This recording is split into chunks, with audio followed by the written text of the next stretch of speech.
Hello everyone, कैसे हैं आप लोग। आई होप आप लोग अच्छे होंगे। मेरा नाम है अर्पित। तो आज हम बात करने वाले हैं एफएसएसएआई रिक्रूटमेंट 2021 को लेकर के। इसके पहले भी हमने कई सारे वीडियोस अपलोड किए हैं जिसमें हमने एग्ज़ाम के बारे में ऑलरेडी काफ़ी सारी बात की है। तो आज हम बात करने वाले हैं, जैसा कि आपको पता है एफएसएसएआई ने कई सारी पोस्ट के लिए वैकेंसी निकाली है, जिसमें कि central food safety officer, technical officer, assistant director technical, assistant and assistant grade 1, इस तरह की कई सारी पोस्ट निकाली हैं। लेकिन आज जो हम स्पेशली बात करने वाले हैं वो हम बात करने वाले हैं सीएफएसओ यानी कि सेंट्रल फूड सेफ्टी ऑफिसर और टेक्निकल ऑफिसर को लेकर के। तो आज का जो हमारा वीडियो रहने वाला है उसमें जो मेजर टॉपिक हम कवर करने वाले हैं वो है एग्ज़ाम पैटर्न के बारे में। एग्ज़ाम पैटर्न के बारे में थोड़ा सा देखेंगे और हम डिस्कस करेंगे कि ओवरव्यू ऑफ सिलेबस क्या रहने वाला है। ओवरव्यू हम इसलिए देखेंगे क्योंकि हमने पिछले वीडियोस में डिटेल में सिलेबस को देखा है, तो यहाँ पर टाइम को ज़्यादा ना वेस्ट करते हुए हम एक ओवरव्यू लेंगे सिलेबस का। उसके बाद में हाउ टू स्टार्ट प्रिपरेशन, आप अपनी प्रिपरेशन को कैसे स्टार्ट कर सकते हैं और इम्पॉर्टेंट बुक्स कौन कौन सी हैं जिसके थ्रू आप अपने सिलेबस को कवर कर सकते हैं और आप अपने सिलेबस को कैसे फिनिश कर सकते हैं, कैसे आपको नोट्स और बुक्स की हेल्प से सिलेबस को कवर करना है, वो सारी चीज़ें आज हम इस वीडियो में डिस्कस करने वाले हैं। वीडियो को स्टार्ट करने से पहले यार थोड़ा सा रिक्वेस्ट है आपसे, अगर आप चैनल पर नए हो तो आप हमारे चैनल को सब्सक्राइब कर सकते हो और ऑल नोटिफिकेशन बेल को दबाना मत भूलना, जिससे आपको नेक्स्ट वीडियो का नोटिफिकेशन या फिर एग्ज़ाम से रिलेटेड अगर कोई इन्फॉर्मेशन आती है तो आपको उसका नोटिफिकेशन मिल जाए, ठीक है। इसके साथ ही साथ आप हमारे इंस्टाग्राम पेज से ज़रूर जुड़िए, जिससे आपको वहाँ पर कुछ भी अगर नई इन्फॉर्मेशन आती है, किसी एग्ज़ाम को लेकर के नोटिफिकेशन आता है स्पेशली फॉर लाइफ साइंस और फूड से रिलेटेड, ठीक है, आता है तो हम वहाँ पर अपलोड कर देते हैं। और इसके साथ ही साथ आप हमारे टेलीग्राम चैनल से ज़रूर जुड़िए, वहाँ पर आप कुछ मेंबर्स के साथ में डिस्कशन भी कर सकते हैं, कुछ जानना चाहते हैं तो। इसके साथ ही साथ आप हमारे फेसबुक पेज से भी जुड़ सकते हैं। ये कुछ मेरे बारे में है यार। मेरा नाम है अर्पित और मैंने अपना ग्रेजुएशन कंप्लीट किया है बीटेक इन बायोटेक्नोलॉजी में, और अपना मास्टर्स जो किया है वो किया है बायोटेक्नोलॉजी में, यानी कि BTech in biotechnology and MTech in biotechnology, ये मेरा क्वालिफिकेशन हो गया। और जो आज हम बात करने वाले हैं, जैसा कि हमने बताया आपको, जो वैकेंसीज़ निकली हुई हैं उसके बारे में हम बात करेंगे और स्पेशली हम देखेंगे सेंट्रल फूड सेफ्टी ऑफिसर और टेक्निकल ऑफिसर के बारे में। तो जैसा कि हमने बताया आपको, ये जो पॉइंट आज हम कवर करने वाले हैं, तो चलिए स्टार्ट करते हैं। तो सबसे पहले हम देखते हैं एग्ज़ाम पैटर्न के बारे में। तो एग्ज़ाम पैटर्न की बात करें तो जैसा कि हमने आपको बताया, हम बात करेंगे technical officer and central food safety officer. तो पैटर्न की अगर बात करें तो यहाँ पर देखिए, जो पेपर है उसको दो पार्ट में डिवाइड किया गया है, ठीक है, दो पार्ट में डिवाइड किया गया है, जिसमें आपको देखने को मिलेंगे 100 ऑब्जेक्टिव एमसीक्यू क्वेश्चन देखने को मिलेंगे, और जिसके लिए आपको टाइम मिलने वाला है 2 घंटे यानी कि 120 मिनट। तो आप यहाँ पर देख रहे हैं कि जो नंबर ऑफ़ क्वेश्चंस जो हैं वो 100 होने वाले हैं। हर क्वेश्चन के लिए आपको मिलेगा 4 मार्क्स, तो आपके टोटल हो जाएंगे 400 मार्क्स। इसके साथ ही साथ अगर आप किसी क्वेश्चन को गलत करते हैं तो वहाँ पर आपका 1 मार्क्स जो है वो डिडक्ट हो जाएगा, ठीक है। तो ये आपका निगेटिव मार्किंग का भी प्रोविज़न यहाँ पर रखा गया है, तो ये आपको ध्यान देना है। दो पार्ट में डिवाइड किया गया है इस पेपर को, एक तो पार्ट ए में, एक पार्ट बी में। अभी जो हम बात कर रहे हैं वो बात कर रहे हैं हम CBT 1 के बारे में, ठीक है। CBT 2 के बारे में भी आगे देखेंगे। तो पार्ट ए जो है वो 25% वेटेज कवर करता है, जिसमें आ जाता है जनरल एप्टीट्यूड और कंप्यूटर लिटरेसी, ठीक है। उसके बाद में पार्ट बी जो है वो 75 वेटेज कवर करता है, जिसमें आ जाता है फंक्शनल नॉलेज टेस्ट, और इसमें आप देखेंगे कि उस सब्जेक्टिव पोर्शन आ जाता है माइक्रोबायोलॉजी और केमिस्ट्री, फूड केमिस्ट्री वगैरह, और FSSAI का जो फंक्शनल और उनका जो फंक्शनल नॉलेज है वो यहाँ पर पूछा जाता है। तो चलिए आगे बढ़ते हैं। सबसे पहले हम डिस्कस करते हैं, थोड़ा सा ओवरव्यू लेते हैं CBT 1 के सिलेबस के बारे में। तो यहाँ पर आप देख रहे हैं कि ये जनरल एप्टीट्यूड है, यानी कि 25% जो वेटेज कवर करता है। तो यहाँ पर आप देख पा रहे हैं 25 क्वेश्चंस आपको देखने को मिलेंगे, और यहाँ पर सारे क्वेश्चंस के लिए जो आपको मार्क्स मिलने वाले हैं वो 100 मार्क्स, यानी 100 मार्क्स का ये जनरल एप्टीट्यूड का पोर्शन पूछा जाएगा। तो जनरल एप्टीट्यूड में जब आप देखेंगे तो एक तरीके से जनरल एप्टीट्यूड में मेजर आप देख रहे हैं कि जनरल इंटेलिजेंस है और जनरल अवेयरनेस है, और आप देखेंगे ये क्या हो जाता है आपका इंग्लिश लैंग्वेज कॉम्प्रीहेंसन और कंप्यूटर लिटरेसी, ठीक है। तो यहाँ पर हम थोड़ा सा देख लेते हैं क्या क्या रहने वाला है सिलेबस में। यहाँ से आपको देख रहे हैं 5 क्वेश्चन 5 क्वेश्चन 5 क्वेश्चन, लेकिन आप देख रहे हैं यहाँ पर कंप्यूटर लिटरेसी में आपको 10 क्वेश्चन देखने को मिल रहे हैं, जो कि काफ़ी अच्छा है। कंप्यूटर में आप 10 मार्क्स जो हैं वो 10 के 10 आप अच्छे से ला सकते हैं, यहाँ पर थोड़ा सा मुश्किल हो जाता है, ठीक है। तो चलिए देखते हैं। जनरल इंटेलिजेंस है, इसमें आपको मेजर जो देखने को मिलेगा वो वर्बल और नॉन वर्बल रीजनिंग देखने को मिलेगी, और कुछ आपको क्वेश्चन जो है वो डिसीजन मेकिंग या फिर एनालिसिस या फिर जजमेंट से देखने को मिलेंगे। और आप देखेंगे कुछ जो फिगर क्लासिफिकेशंस वगैरह होते हैं, जैसे कि जो वर्बल और नॉन वर्बल रीजनिंग में ही आता है। और आपको थोड़ा सा जो है वो अर्थमेटिक नंबर सीरीज़ से क्वेश्चंस देखने को मिलेंगे, नंबर सिस्टम वगैरह से कभी कभी क्वेश्चंस आ जाते हैं एक दो। तो ये सारी चीज़ें आपको यहाँ पर देखने को मिलेंगी। तो यहाँ से आपको 5 क्वेश्चंस देखने को मिलेंगे। फिर आप देख रहे हैं यहाँ पर जनरल अवेयरनेस जो है, वहाँ पर जो मेजर टॉपिक्स होते हैं, मेजर सब्जेक्ट्स हैं, जैसे कि आपका इंडियन हिस्ट्री हो गया, इंडियन ज्योग्राफी हो गया, इंडियन पॉलिटी हो गया, और आपको इकोनॉमिक्स के बारे में पढ़ना पड़ेगा थोड़ा बहुत कि हमारे इंडिया में क्या इकोनॉमिक्स का रोल है। ठीक है, तो ये हो गया। इसमें आप देखेंगे जो पॉलिटी वाला पोर्शन है, वहाँ पर थोड़ा सा कॉन्स्टिट्यूशन से जो क्वेश्चंस आते हैं वो ज़्यादातर फंडामेंटल राइट्स से आते हैं, तो वो आपको थोड़ा बहुत अच्छे से पढ़ लीजिएगा। इसके बारे में आगे डिस्कस कर लेंगे कि कौन सी बुक आपको लेनी चाहिए। इसके बाद में थोड़े से क्वेश्चन, एक क्वेश्चन हो सकता है, 1 से 2 क्वेश्चन, ज़्यादा नहीं, आपको करंट अफेयर से देखने को मिल जाए। उसके लिए आपको कोई बुक लेने की ज़रूरत नहीं है, आप किसी भी यूट्यूब चैनल को फॉलो कर सकते हैं। 7 to 8 मंथ जो है वो इनफ है, बहुत ज़्यादा 1 ईयर देख लीजिएगा, एक बार एक नज़र मार लीजिएगा करंट अफेयर को लेकर के।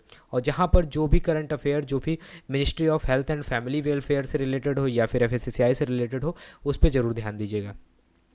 उसके बाद थर्ड आप देख रहे हैं कि ये इंग्लिश लैंग्वेज कॉम्प्रीहेंसन, यहाँ पर थोड़ा कॉम्प्रीहेंसन से रिलेटेड क्वेश्चंस आएंगे और वोकैबलरी हो गया। और आप देखेंगे कि जो सिनोनिम्स, एंटोनिम्स या फिर स्पेलिंग एरर हो गया, कॉमन चीज़ें हैं जैसे कि ग्रामर में noun, pronoun, adjective, verb, preposition, ये आपका टोटली जो हाई स्कूल का इंग्लिश का सिलेबस होता है वही आपको यहाँ पर देखने को मिलेगा। उसके बाद में कंप्यूटर लिटरेसी की बात करें तो देखिए यहाँ पर चीज़ें काफ़ी इजी हैं, लेकिन आपको अच्छे मार्क्स यहाँ पर मिल रहे हैं। 10 क्वेश्चंस आने वाले हैं, अगर आप इनको 4 से मल्टीप्लाई करते हैं तो आपके 40 मार्क्स यहाँ पर होते हैं, जो कि एक अच्छा नंबर है। अगर आप इसको गेन करते हैं तो आपकी रैंक काफ़ी अच्छी बन सकती है। तो यहाँ पर आप देखेंगे कि जो MS ऑफिस से रिलेटेड क्वेश्चंस देखने को मिलेंगे, एक्सेल हो गया, वर्ड हो गया, पावर पॉइंट हो गया, और व्हाट्सएप, FB, ट्विटर, जो जनरल चीज़ें यूज़ में आती हैं उसके बारे में आपको पता होना चाहिए। ठीक है, MS ऑफिस के बारे में आपको अच्छा नॉलेज होना चाहिए। तो यहाँ से आप देख रहे हैं आपके 100 मार्क्स का पोर्शन यहाँ से कवर होता है।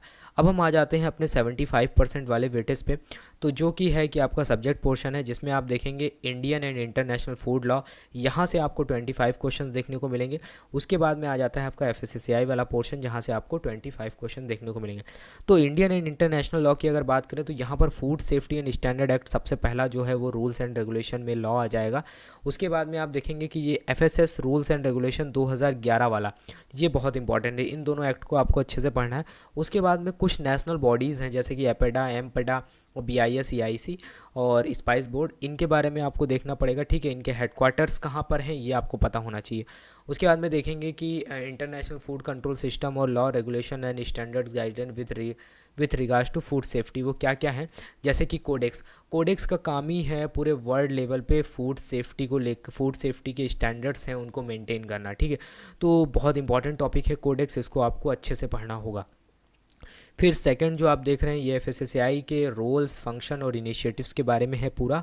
यहाँ पर आपको FSSAI का पूरा इंटरनल स्ट्रक्चर, ऑर्गेनाइजेशन के बारे में और कैसे FSSAI काम करता है और अभी तक FSSAI ने क्या क्या इनिशिएटिव्स लिए हैं सेफ़ एंड न्यूट्रिशियस फूड को लेकर के। ठीक है, ये सारी चीज़ें आपको पता होनी चाहिए। अब हम आगे देखते हैं थोड़ा सा सब्जेक्ट मैटर नॉलेज क्या क्या है। वो है principal of food preservation, processing and packaging को लेकर के, ये आपको अच्छे से पता होना चाहिए।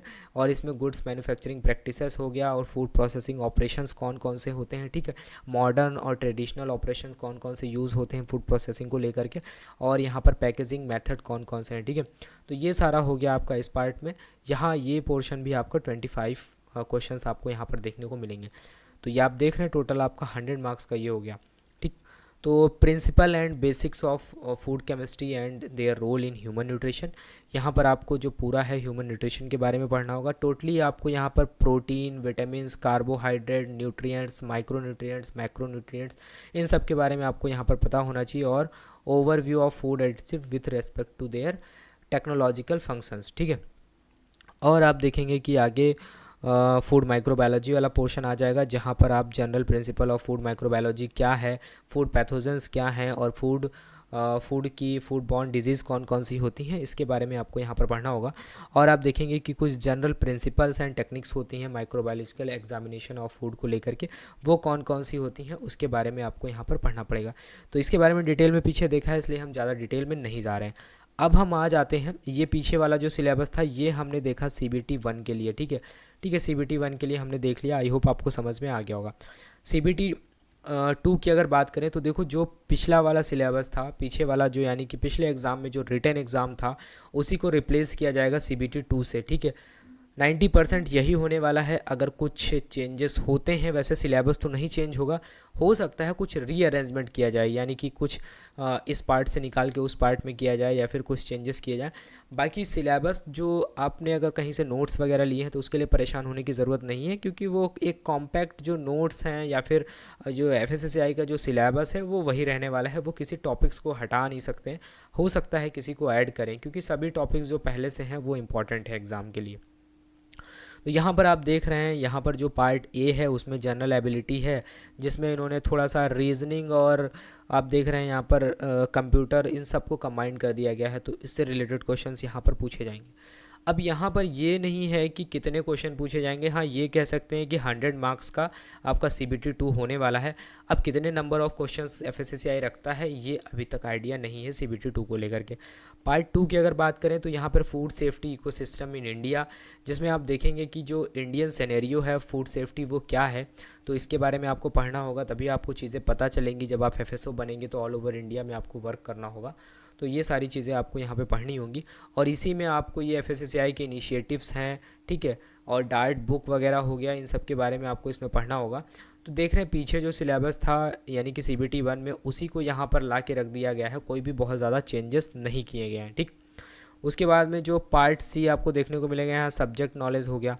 अब सब्जेक्ट नॉलेज में जब आप देखेंगे तो जो आपका फूड माइक्रोबायोलॉजी हो गया, न्यूट्रिशन हो गया, फूड साइंस एंड न्यूट्रिशन हो गया, फूड बॉर्न इलनेस हो गया, डिजीज़ हो गया, फूड सेफ्टी मैनेजमेंट सिस्टम हो गया जिसमें HACCP हो गया, और आपका GHP GAP और ISO 22000 जो कि बहुत इंपॉर्टेंट है, उसके बारे में आपको देखना पड़ेगा, ठीक है। और आप देखेंगे फूड क्वालिटी में GMP ऑडिटिंग एंड इंस्पेक्शन वगैरह क्या होता है, इसके बारे में देखेंगे। फूड रिकॉल के बारे में अच्छे से पता होना चाहिए, बहुत इंपॉर्टेंट है, ठीक है। फिर देखेंगे कि food preservation, food processing and preservation से रिलेटेड क्वेश्चंस यहाँ पर देखने को मिलेंगे, ठीक है। तो कौन कौन से मेथड होते हैं जो प्रिजर्वेशन में यूज़ होते हैं या फिर फूड प्रोसेसिंग में यूज़ होते हैं, तो ये सारे टॉपिक यहाँ से आपको देखने को मिलेंगे। तो देखिए आप सिलेबस जो है CBT 1 और CBT 2 में बहुत ज़्यादा फ़र्क नहीं है, बस क्वेश्चंस पूछने का तरीका जो है वो बदल जाता है। तो चलिए हम आगे बढ़ते हैं, अब देखते हैं कि आपको जनरल एप्टीट्यूड जो है वो पोर्शन कैसे कवर करना है। तो यहाँ पर देखिए कुछ इंपॉर्टेंट बुक्स हैं जनरल एप्टीट्यूड को लेकर के, जिनकी हेल्प से आप अपने सिलेबस को फिनिश कर सकते हैं। लेकिन ध्यान रहे ये बुक्स अपने आप में कुछ इतनी बड़ी बुक हैं, ठीक है, कि आप अगर पढ़ने बैठेंगे तो अभी ये फिनिश करना पॉसिबल नहीं है। अगर आप पहले से, अगर आप फ्रेशर हैं जनरल एप्टीट्यूड के केस में, अगर आपने पहले किसी जनरल गवर्नमेंट एग्ज़ाम की तैयारी नहीं की है तो थोड़ा सा डिफ़िकल्टी हो सकती है यहाँ पर। लेकिन मैं आपको यही कहूँगा, स्मार्ट तरीका सबसे पहले यही है कि आप अपने टेक्निकल पार्ट को कवर करें 75% वाले को, फिर आप कंप्यूटर को कवर करें, देन आप जनरल अवेयरनेस को कवर करें, उसके बाद में आप रीजनिंग पे जाएँ, तो ये आपके लिए बेटर होगा, ठीक है। तो रीजनिंग के लिए जो बुक है वो आप ले सकते हैं अरिहंत की, ये वर्बल और नॉन वर्बल और इस रीजनिंग से रिलेटेड जितने क्वेश्चंस होते हैं वो सारी चीज़ें आपको यहाँ पर मिल जाएंगी। उसके बाद में इंग्लिश के लिए आप इस बुक को ले सकते हैं, ये जनरल लूसेंट की बुक है जनरल इंग्लिश, इसे आप ले सकते हैं। जनरल अवेयरनेस के लिए आप जनरल नॉलेज ले सकते हैं लूसेंट की, यहाँ पर आपकी सारी चीज़ें लगभग कवर हो जाएंगी। कंप्यूटर के लिए ये हमारी बुक है, इसे आप ले सकते हैं, ठीक है। बहुत ज़्यादा क्वेश्चंस कंप्यूटर से, मतलब बहुत ज़्यादा डीपली क्वेश्चंस नहीं आने वाले हैं, लेकिन आपको यहाँ से 10 क्वेश्चंस देखने को मिलेंगे। तो देखो कंप्यूटर में आपको मेहनत कम करनी है लेकिन आपको मार्क्स अच्छे मिल रहे हैं, तो आपको स्मार्टली सबसे पहले अपने मार्क्स को गेन करना है। आप पेपर मिलते ही आपको जनरल एप्टीट्यूड पर टाइम नहीं वेस्ट करना है, ठीक है, वरना आप रह जाओगे, एग्ज़ाम तो नहीं फिर हो पाएगा, ठीक है। तो ये सारी चीज़ें हैं, कुछ इंपॉर्टेंट जो चीज़ें हैं उन्हें आपको याद रखना है, ठीक है। उसके बाद में यार आता है इम्पॉर्टेंट टॉपिक जो कि है 75% वाला, ठीक है। तो यहाँ पर मार्केट में बहुत बुक्स भी हैं, बहुत सारे लोगों ने कोर्सेज भी लॉन्च किए हैं, तो आपको जो भी बेटर लगता है आप वहाँ से ले सकते हैं। हम आपको कौन सा प्रोवाइड करा सकते हैं उस बारे में हम बता सकते हैं। ये हमारी बुक है जिसके बारे में बताने की ज़रूरत नहीं है, ऑलरेडी बहुत सारे वीडियोज़ में डिस्कस है। और ये जो बुक है ये आपका टेक्निकल ऑफिसर और सेंट्रल फूड सेफ्टी ऑफिसर, इसके साथ ही साथ जो असिस्टेंट डायरेक्टर टेक्निकल है यहाँ तक उसका सिलेबस भी इसमें कवर होता है, ठीक है। तो ये बुक जो है वो 462 पेजेस की है, इसे आप ले सकते हैं, ये ई बुक में है, ये बुक नहीं है, हार्ड कॉपी में नहीं मिलेगी आपको, ई बुक है, आपको पीडीएफ फॉर्मेट में मिलेगी। उसके साथ ही साथ एक और ई बुक है हमारी जो कि है कंप्यूटर अवेयरनेस को लेकर के, जिसको आप ले सकते हैं। तो यहाँ से आपके CBT 1 में जो आप देखेंगे तो यहाँ पर आपके 75 क्वेश्चंस यहाँ से, और इसके साथ ही साथ आपके 10 क्वेश्चन यहाँ से, यानी कि आपका जो 85% जो सिलेबस है वो यहाँ से फिनिश हो जाता है। उसके बाद भी आप जनरल एप्टीट्यूड के पीछे भागते हैं तो वो बाद में आप करिए, पहले इसको कवर करिए। फिर यहाँ पर देखिए कुछ PDFs हैं, PDFs इन द सेंस जो, जैसे ध्यान से सुनिए, जो मैंने वीडियोस बनाए हैं पहले, जैसे कि कोडेक्स एलिमेंटेरियस कमीशन FSSAI को लेकर के, जो अपने साइंटिफिक पैनल, साइंटिफिक कमेटी से रिलेटेड जो भी वीडियोस बनाए हैं उनके PDFs हम आपको प्रोवाइड कर देंगे। ठीक है, ये PDFs आप हमसे ले सकते हैं। ये हमारा व्हाट्सएप नंबर है, आप इस पे हमें कांटेक्ट कर सकते हैं। ध्यान रहे बहुत सारा स्कैम हो रहा है, तो आप किसी टेलीग्राम में अगर आपको कोई पिंच करता है, मैसेज करता है, और आप बहुत सारे लोग ये बोल रहे हैं कि ये लोग पेमेंट ले लेते हैं या फिर बुक्स वगैरह नहीं देते हैं, ऐसा कुछ, तो ऐसा किसी के साथ अभी तक नहीं हुआ है। वो तो टेलीग्राम में ऐसा करते हैं बहुत सारे लोग, ठीक है, वो आप समझ गए होंगे, बहुत सारा स्कैम करने के लिए, कुछ भी करने के लिए वो सारा ऐसा करते हैं। तो उन सब चीज़ों के चक्कर में आपको नहीं पड़ना है, ठीक है। तो यहाँ पर ये बुक जो है वो आपके लिए बहुत बहुत हेल्पफुल रहने वाली है। इसमें 1% भी हम ये नहीं कह सकते हैं कि आपको यहाँ से हेल्प नहीं मिलेगी, बिल्कुल मिलेगी, बिल्कुल मिलेगी, क्योंकि पूरे मतलब आप YouTube पे चेक करते हैं, कहीं भी अगर आप चेक करते हैं, जैसे बुक हमने पीछे ओपन करके दिखाई वैसे कोई नहीं दिखाता है, क्योंकि बहुत सारे लोग अगर इधर उधर से कंटेंट को कॉपी करते हैं या फिर कुछ भी करते हैं तो वो आपको कंटेंट शो नहीं करेंगे, वो YouTube पे पब्लिकली शो नहीं करते हैं। लेकिन हमने आपको जो पिछले वाले वीडियोज़ में था पूरा बुक ओपन करके दिखा दिया, क्योंकि जब हमने खुद ही उसको किया है तो हमें किसी का डर नहीं है, तो हम ओपन करके उसको इसी वजह से हमने दिखाया। कोई भी आपको बुक ओपन करके नहीं दिखाएगा, ये बात याद रखिए।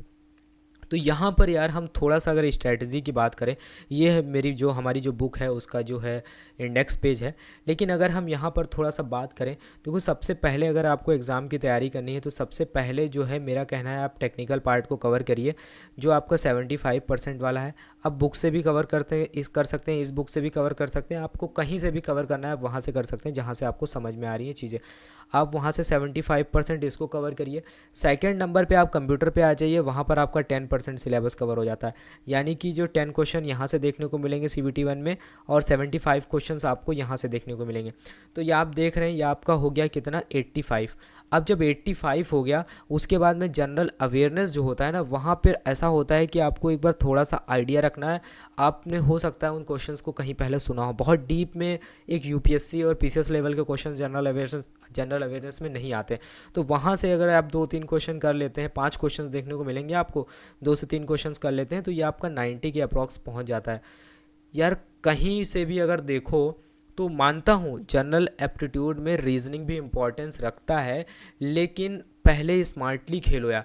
यहाँ पर आपको इस तरीके से जाना है, ठीक है, इस तरीके से जाना है आपको, वैसे आपको सिलेबस कवर करना है। इससे ये रहेगा कि आप एक सेफ़ जोन में चले जाओगे, ठीक है।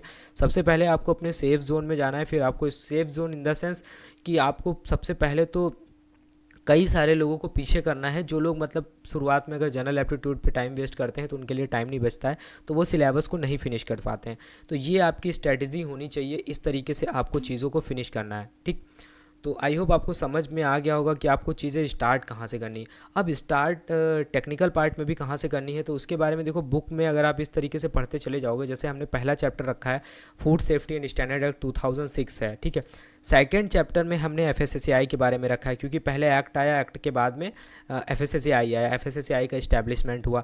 उसके बाद में थर्ड चैप्टर जो है फिर 2006 में एक्ट आया, फिर 2011 में FSSAI आया, 2008 में इस्टेब्लिश हो गया था, 2011 में FSSAI आया। उसके बाद में 2011 में आप देखेंगे कि फिर ये एक्ट आया फूड सेफ्टी एंड रेगुलेशन। जब ये एक्ट आया 2011 में, तब FSSAI परफॉर्मेंस में आया, तब FSSAI वर्किंग में आया, तब उसने अपना वर्क करना स्टार्ट किया है, क्योंकि वो इस्टेब्लिश तो 2008 में ही हो चुका था, लेकिन तब वर्किंग में नहीं था। तो 2006, 2008, 2011 ये कुछ ऐसी चीज़ें हुई। फिर उसके बाद में फूड सेफ्टी इकोसिस्टम क्या रहा इंडिया में, फिर आप देखेंगे कि ये फूड सेफ्टी ऑफिसर का स्पेशली रोल क्या है, फूड सेफ्टी ऑफिसर की पावर्स क्या होती हैं। चैप्टर नंबर 6 में आप देखेंगे कि जो FSSAI है उसने क्या क्या इनिशिएटिव्स लिए हैं सेफ एंड न्यूट्रिशियस फूड को लेकर के। उसके बाद में चैप्टर नंबर 7 पे जब आप जाएंगे तो वहाँ पर हमारी बुक में आपको देखने को मिलेगा कि जो फूड स्टैंडर्ड्स और एक्रेडिटेशन क्या है, यानी कि फूड स्टैंडर्ड और एक्रेडिटेशन बॉडी के बारे में जब आप पढ़ेंगे तो वहाँ पर कोडेक्स एलिमेंटेरियस कमीशन हो गया, इनके बारे में देखेंगे, कुछ आप नेशनल बॉडीज़ के बारे में देखेंगे, ठीक है। फिर फूड एंड फूड कैटेगराइजेशन, जैसे कि फूड है उसको उसका कैटेगराइजेशन आप देखेंगे कि फूड को जो है FSSAI ने 18 कैटेगरी में डिवाइड किया है। अगर लाइसेंसिंग और रजिस्ट्रेशन के केस में अगर आपको देखना पड़ेगा कि जब मान लिया फूड सेफ्टी ऑफिसर बन जाते हैं, कोई लाइसेंस के लिए अप्लाई करता है, कुछ भी करता है, तो आपको ये आइडिया होना चाहिए कि ये जो पर्टिकुलर फूड है इसको किस कैटेगरी में डाला गया है, तो वो सारी चीज़ें आपको यहाँ पर देखने को मिलेंगी, ठीक है। फिर आप देखेंगे कि ये फूड लेबलिंग एंड पैकेजिंग, अब फूड लेबलिंग और पैकेजिंग है उसमें क्या क्या इंपॉर्टेंस रखनी होती है, पैकेजिंग में कौन सा मटेरियल यूज़ करना चाहिए, और लेबलिंग में आप देखेंगे कि क्या क्या चीज़ें इंपॉर्टेंट होती हैं जिसको लेबल करना बहुत ज़रूरी होता है। फिर आप देखेंगे कि फूड सेफ्टी और हाइजीन में देखेंगे कि जो कुछ फिज़िकल और ये आप देखेंगे केमिकल कंटामिनेशंस वगैरह कैसे होता है, फिर कैसे हाइजीन वगैरह मेंटेन करते हैं। फूड एडिटिव्स के बारे में पढ़ेंगे, ठीक है, कौन कौन से फूड एडिटिव्स हैं, उसको लेकर के कोडेक्स ने कौन कौन सी कमिटीज़ बनाई हुई हैं, ठीक है। फिर आप देखेंगे फूड टेस्टिंग एंड एनालिसिस के बारे में, इसी में आप देखेंगे कि इंडिया में जो फूड लेबोरेटरी है उनका नेटवर्क कैसा है, कैसे FSSAI जो है वो किसी भी फूड की टेस्टिंग के लिए कहाँ पे लेबोरेटरीज़ में भेजते हैं। फिर आप देखेंगे कि जो फूड सेफ्टी ऑडिट और इंस्पेक्शन क्या होता है, इसके बारे में आप देखेंगे। फिर आप देखेंगे कि चैप्टर नंबर 14 में आपको फूड अलर्ट और फूड रिकॉल के बारे में पढ़ने को मिलेगा। फिर आप देखेंगे फूड ये micro organism and their role in food, क्या क्या माइक्रो ऑर्गेनिज्म होते हैं, उनकी वजह से कौन कौन सी डिजीज़ कॉज होती हैं। फिर देखेंगे आपकी फूड कंटामिनेशन एंड डिजीज़ेस क्या क्या हैं।